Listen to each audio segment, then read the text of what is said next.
Olá, turma, tudo bem?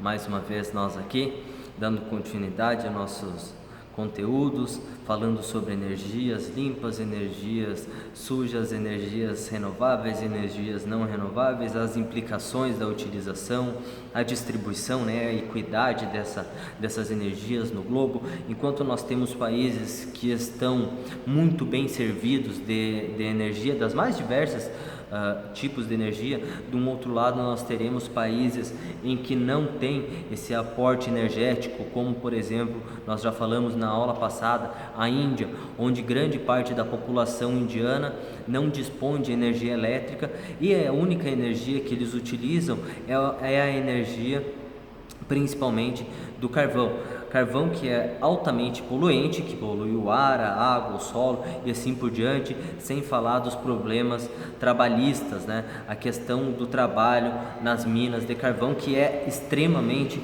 nociva à saúde e perigosa, que causa milhares de mortes ao longo do ano. Voltando para o nosso conteúdo e dando sequência, na verdade, a esse conteúdo que nós iniciamos hoje, nós iniciaremos falando sobre a energia do petróleo, tá? Página 55, Getúlio Vargas, tá? O que nós vamos entender? Nós vamos fazer uma linha do tempo, tá? Entender desde do início, tá? Qual foi o primeiro ponto lá em 1891 com Deodoro da Fonseca, com a primeira Constituição Republicana, até os dias de hoje, como que essa linha do tempo está marcada com o petróleo. O petróleo está marcado aonde nesses pontos no longo do tempo, principalmente nesse período que eu falei para vocês. Então, pessoal, como eu já falei para vocês, o petróleo, não necessariamente o petróleo, mas em 1891, Deodoro da Fonseca cria a primeira Constituição. Nessa Constituição, ele institui que o dono do solo é dono do subsolo, ou seja, quem estiver em cima da terra é proprietário do que estiver embaixo da terra. Se eu compro um pedaço de terra, tá? Tudo o que estiver embaixo dela é minha posse. Andando um pouquinho, chegando até 1934, já numa outra Constituição, já no governo de Getúlio Vargas, o grande gaúcho Getúlio Vargas, grande até por ali, até porque ele fez algumas coisas muito interessantes, muito que devem ser louváveis, outras nem tantas, mas isso é um debate para outra ocasião, não para agora. Nessa Constituição de 1934, eu chutei aqui, desculpa. Nessa Constituição de 1934, Getúlio Vargas, ele faz uma cisão, ou seja, uma ruptura naquilo que a Constituição de 1891 trazia, quando falava que o dono do solo é dono do subsolo. A partir de 1934, não, o dono do solo é apenas dono do solo e o dono do subsolo é a União, é o Estado, é o Brasil no nosso caso, certo? Por quê, pessoal? Porque muitas empresas, principalmente de capital estrangeiro, principalmente as norte-americanas, já estavam com um olho desse tamanho assim no nosso subsolo. 1938, se eu não estou enganado, sim, no Recôncavo Baiano foi descoberto o primeiro poço de petróleo, tá? Então aí existe um crescimento na busca do petróleo. Nesse espaço de tempo nós tivemos alguns avanços e alguns retrocessos, mas nós chegamos em 1946, quando Dutra, o general Dutra, ele une os interesses estrangeiros, ele se une, na verdade, aos interesses estrangeiros. Quando ele se une aos interesses estrangeiros, o que é que eu estou dizendo com isso, pessoal? Tá? Ele está ligado àquela política entreguista. O que seria essa política entreguista? É o que hoje nós chamamos de privatizações, é o que hoje nós chamamos de abrir para o capital externo, para o capital privado de outros países. Dutra dá um passo atrás né, em todo aquele processo que tinha sido construído principalmente com o Getúlio Vargas. Saindo o Dutra do governo, lembrem que Getúlio Vargas volta ao poder, e nesse espaço de tempo, né, ele tem um projeto nacionalista muito forte, tem incentivo à indústria do país. Ou seja, não é que eu não queira que as indústrias de fora venham para dentro do país. Eu preciso desse capital aqui dentro para fazer o meu país crescer. No entanto, por que não eu, como gestor do Estado, não investir em indústrias que sejam capazes de desenvolver o meu próprio país e gerar riqueza para esse país? Lembrando que as empresas, no momento que elas vêm, elas vão estar em algum processo de exploração de petróleo, de gás, de carvão, enfim. A maior parte do dinheiro é remetido para as suas matrizes. Pouco ou nada fica para o país. As multinacionais têm essa política de mandar grandes remessas de dinheiro para os seus países sedes. Então, Getúlio Vargas, muito inteligentemente, investe e em 1953 cria a Petróleo Brasileiro, a nossa grande Petrobras, que foi uma alavanca de desenvolvimento no nosso país, né? Lá em 1960 nós temos o JK já no finalzinho do seu mandato, né? Ele cria o Ministério de Minas e Energias para regular a extração não só do petróleo, mas como da energia elétrica, dos derivados do petróleo, do carvão, do gás, enfim, são várias o alcance das Minas e Energias. 1960, no final do governo de JK, Juscelino Kubitschek, aquele que diz: vamos fazer 50 anos em 5. Quem não lembra dessa frase, né? Desenvolvimento da indústria automobilística, desenvolvimento surgimento, na verdade, da nossa capital federal, Brasília, saindo lá do Rio de Janeiro, vindo. Então é um espaço de tempo onde o Brasil cresceu, né? Andando um pouquinho mais para frente, nós temos também em 1967 uma nova Constituição e uma nova flexibilização da exploração, tá? 1970 nós temos a descoberta da Bacia de Santos, pessoal. Tá? Aí é um passo extremamente importante. Com o descobrimento da Bacia de Santos, o Brasil ele dá um salto quantitativo na exploração de petróleo. Ele multiplica inúmeras vezes a quantidade de barris de petróleo explorados por dia, e é um passo significativo dentro desse contexto que nós estamos falando, né? Ficam os militares no poder. Nós temos aquilo que nós vamos falar um pouquinho mais para frente nas páginas que vão dar sequência do programa do Proálcool. Lembrando que em 73 e 1979 nós tivemos duas crises muito importantes do petróleo, e logo em seguida, principalmente em 75, quando é criado o Proálcool, que nós vamos falar, é uma alternativa para o Brasil fugir dessa crise, mas isso nós falaremos um pouquinho mais adiante. 1988 nós temos a nossa última Constituição. A nossa Constituição tem problemas? Sim, é claro que tem problemas, mas agora é a melhor. A gente tem que fazer uma análise e concordar que é a melhor Constituição dentre todas aquelas outras que foram feitas até o momento. E olha que não são poucas Constituições, tá? Nós vamos ter várias Constituições, essa é a melhor. Nesse momento que está sendo construída, está sendo costurada a Constituição de 88, nós temos dois grupos.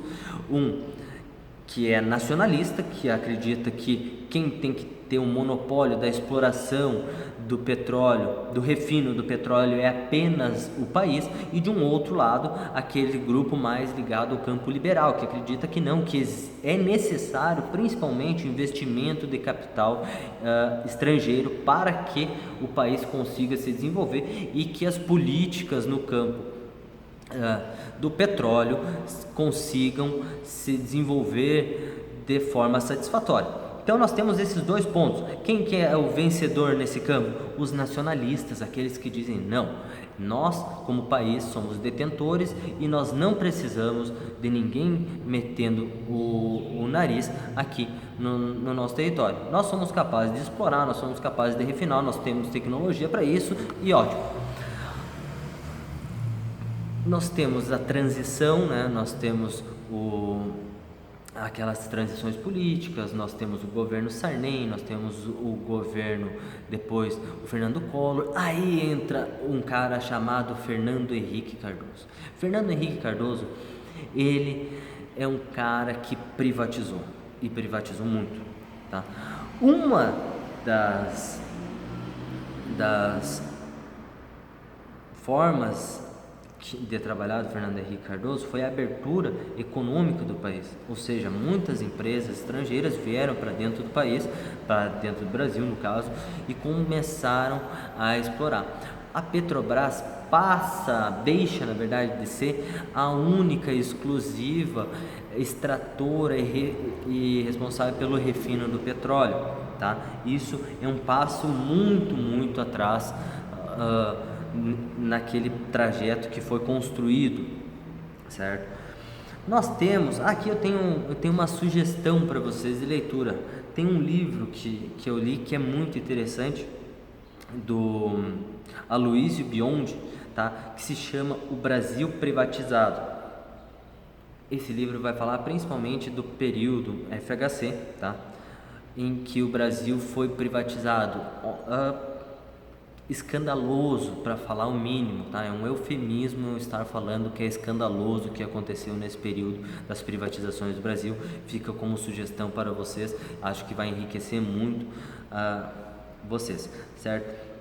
2006 é o ano que nós conseguimos a autossuficiência no campo da extração de petróleo, ou seja, nós somos capazes de produzir tudo aquilo que nós consumimos.